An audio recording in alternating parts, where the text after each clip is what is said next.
Thank you, dear viewers, for staying with us. We're still covering the 2025 Egypt House of Representatives elections that started with the Egypt expat vote a few hours ago in New Zealand, the first of 117 countries to witness the expat vote on Friday and Saturday. And one of these 117 countries, of course, is the United States, where there's, of course, the Egyptian embassy in Washington and many other consulates in there, New York, LA, Chicago, and Texas. And with us now is Dr. Sandy Botros, talking to us from New Jersey. And Dr. Sandy is a Goodwill Ambassador, and she's a professor of mental health. Dr. Sandy, thank you for joining us. Good evening. It's still Thursday in New Jersey, right?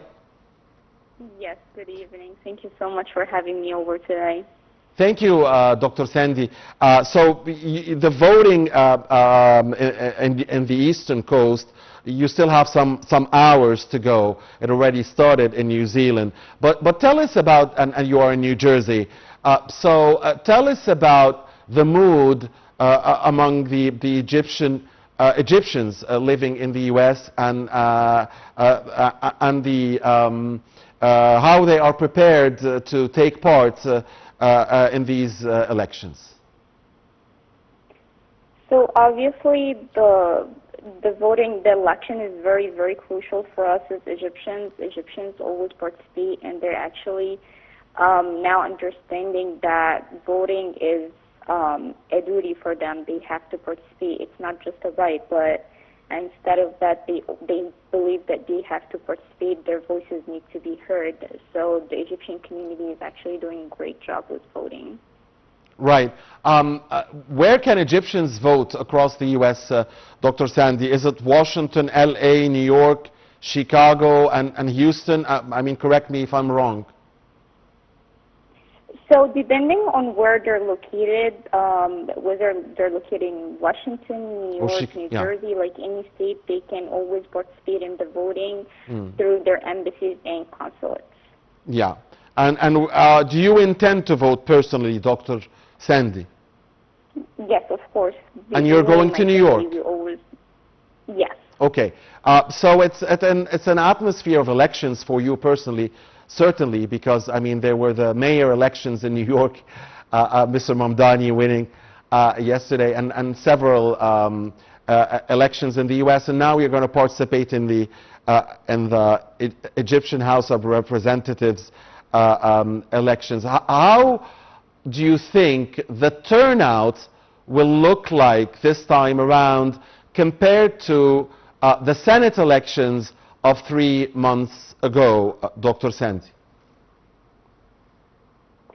I feel like there's definitely more awareness now. Well, everybody, not just Egyptians, I feel like all the nationalities, everybody realized the importance of their voices. Everyone needs their voices to be heard. So I'm definitely expecting that we will have much better outcomes and results this time. Okay.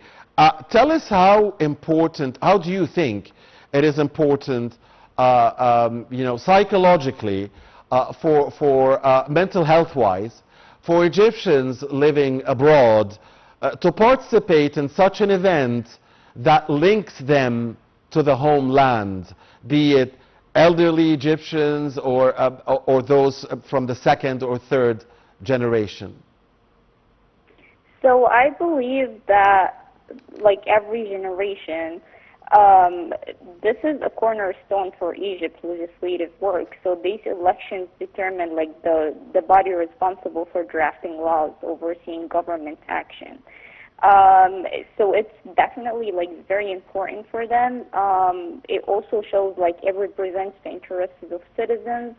It also shapes the policy, the direction, the priorities. So it's definitely crucial for all Egyptians to participate. Yes, and finally, Dr. Sandy, emotionally, how do you feel when you participate in such an event that links you to the homeland? Any event that links you to the motherland, any event that links you to Egypt, how do you feel when you participate in such events? So I personally, I would say I lived more than half of my life in the United States, but I always say that I was born and I grew up in Egypt. So Egypt has a very special part in my heart, and I always like to participate in everything that will make me feel connected to Egypt, whether it's election, events. I love the language, I love the culture. I always get homesick. I miss Egypt. I always want to stay connected. So anything that makes me feel this way, I do not hesitate or think twice before doing it. So I have to ask you this then. Did you follow the opening of GEM, the Grand Egyptian Museum? And if so, how did you think of the event? Of course. So I visit Egypt at least once a year. I did visit the Grand Museum twice while it was still under construction. It makes me feel so proud. I always feel like the pride whenever I see Egypt is moving forward. Over the past years, Egypt has always been moving forward. Everything we do is in the right direction. I'm honestly like very proud. I feel a lot of pride and like a lot of courage, power, energy when I see something like this. I'm a proud Egyptian. I like to see my country in the best place. So you must visit GEM then after the official inauguration, since you already visited it before its inauguration. Great talking to you, Dr. Sandy Botros, the Goodwill Ambassador and the Professor of Mental Health, talking to us from New Jersey, USA. It was great talking to you. Thank you very much. Thank you so much. Thank you, Dr. Sandy, and thank you, dear viewers, for watching us and Nile TV International's coverage of the 2025 House of Representatives elections will continue. And in less than 15 minutes from now, our top stories of the hour will be on air, so please don't go far.